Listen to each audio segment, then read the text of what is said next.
Hello, everyone. Before we begin, as always, I want to remind you that my book of short horror stories called The Things That Happen at Night is available at the link in the description for only $3. My standalone novelette, a slasher comedy called Brookhaven, 36 pages of blood and humor, is also available at the link below, and that's only $1. Also, my social media, you can sign up for my newsletter and other things. All right, let's get on with the video.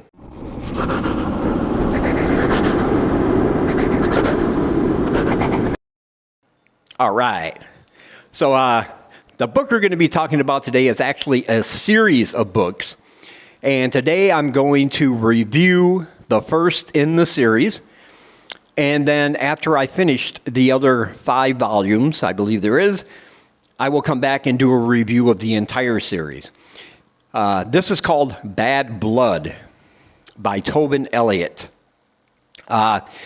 If there's one thing you want to do if you're writing a series of books, I think, is to make sure that first one grabs the reader's attention, give them something to look forward to, make them want to come back for the next volumes. And this book absolutely does all that. It's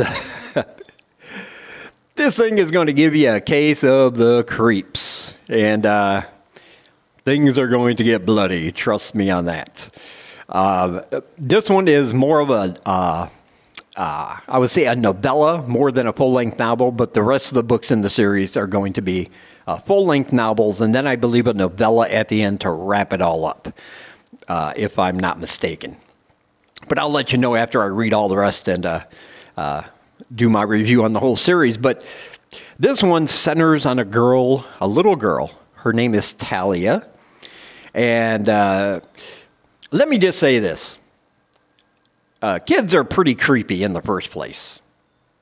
And I'm speaking to the parents out there. You know, right? Yes, I know you love your children. You'll do anything for them. I understand that. But I think we can all agree they're just sometimes they say and do things that just give you the creeps sometimes.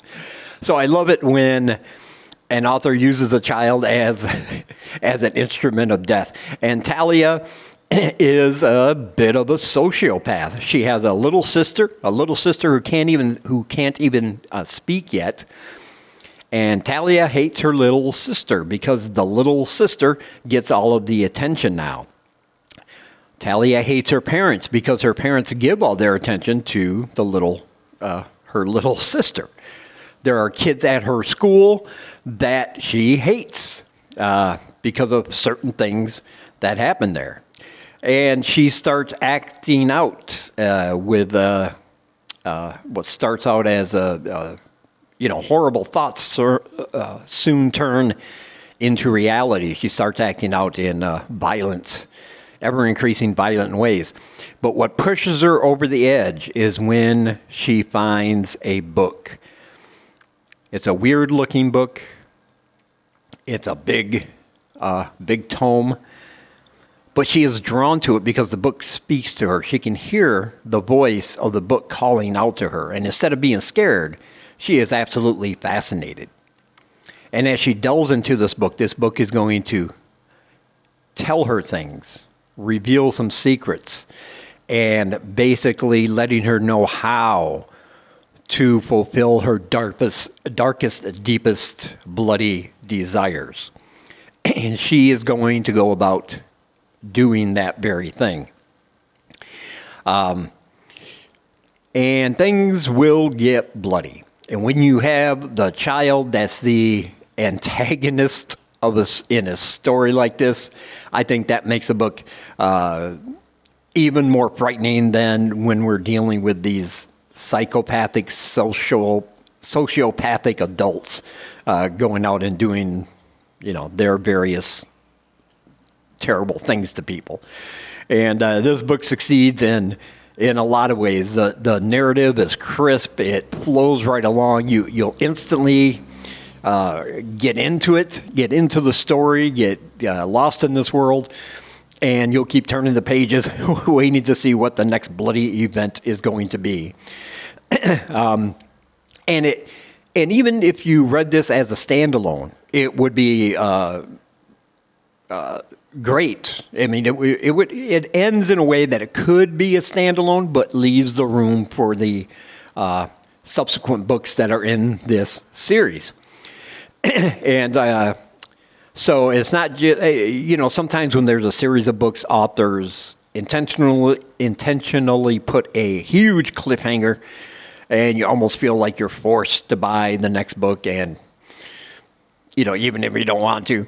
But this one, not only can it be read as a standalone, but you'll want to read the next book, because I guess each of the subsequent novels in the series are going to deal with this book and how it comes into possession of different people, and the consequences when this book speaks to these people and gives them the secrets on how to fulfill their darkest desires. And starting it off with a child was just, in my opinion, was just brilliant. I absolutely love this book.